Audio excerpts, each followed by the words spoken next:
we're leading right here. So point 2 is she bridles herself.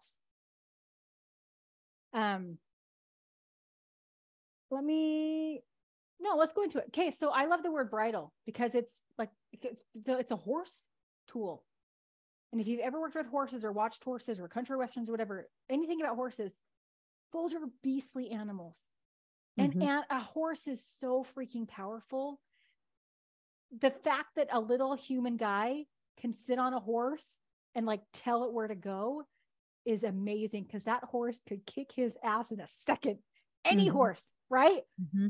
So, but that horse is bridled. And what it means is that horse is now, that powerful horse that could do anything it wants to, now submits itself to something that gets it greater.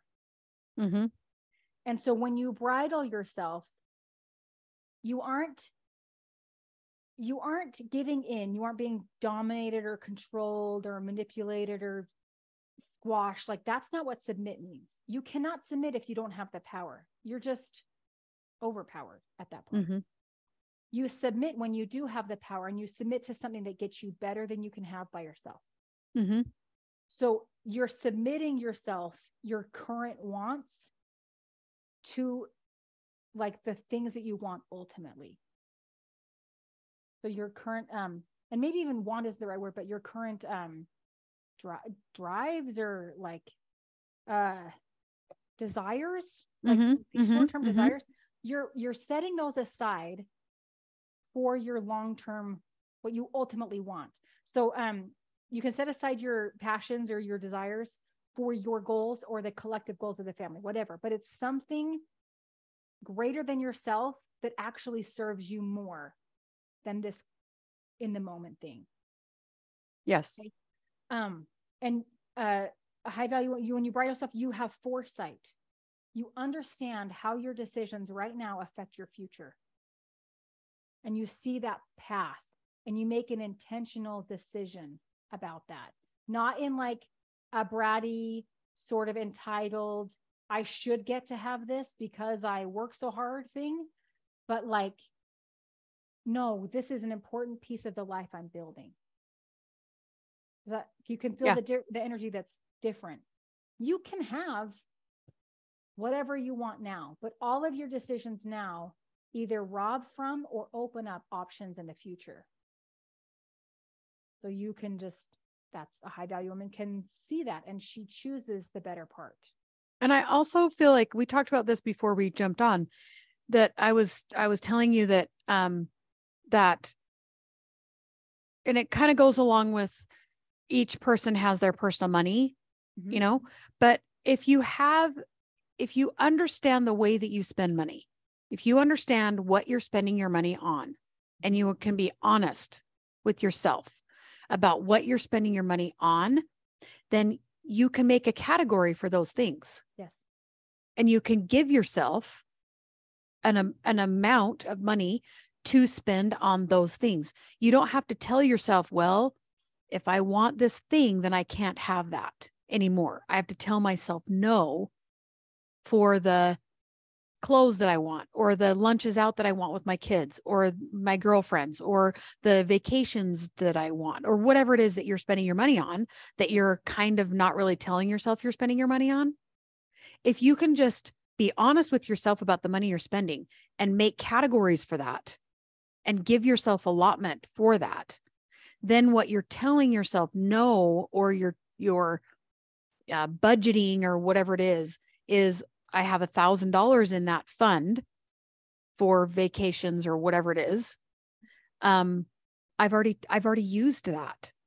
I already went to Florida. I already went on the girls' trip. I already did the thing I want to do. Now I just want to do extra. Well, it's the extra that you're going to tell yourself no.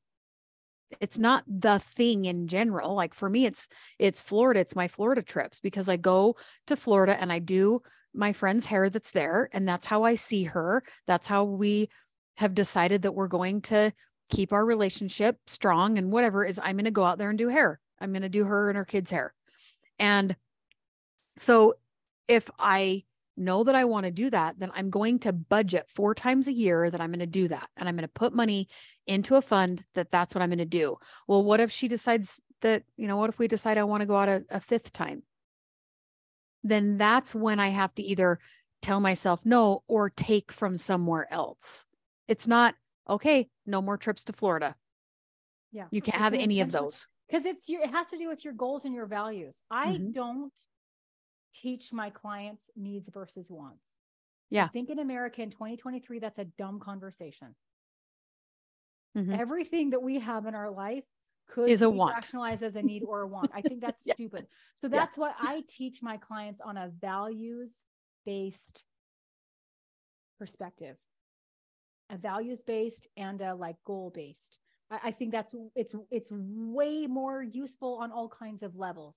You are just deciding what it is. I think it's cleaner. You think it's what? Cleaner. Okay. Yeah. And it also, it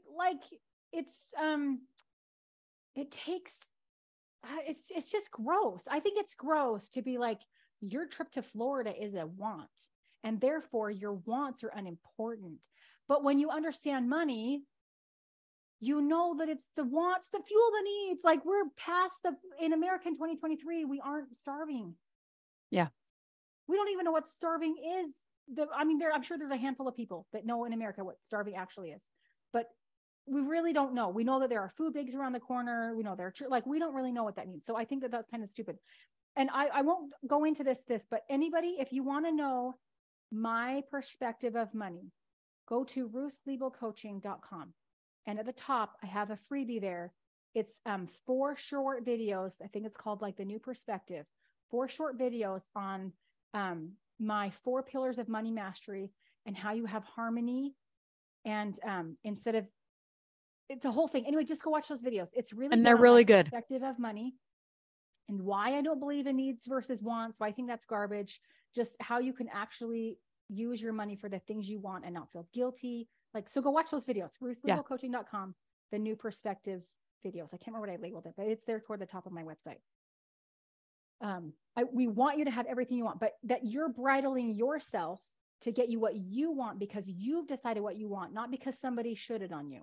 Mm-hmm. You know what you ultimately want. And you're not going to miss out on the Florida trip because you gave into your 17th pair of pants that was on sale when you went through Kohl's to return the Amazon thing 5 times, whatever, right? You're intentional. You intentionally buy the pants because it's part of your plan, or you intentionally go to Florida, or you intentionally get the life insurance because that's what makes you feel safe, or you intentionally put money in the stock market, or whatever it is, it's intentional because you chose to do it, not because your current in the moment desires owned you. Yes. Okay. All right. What's the next one?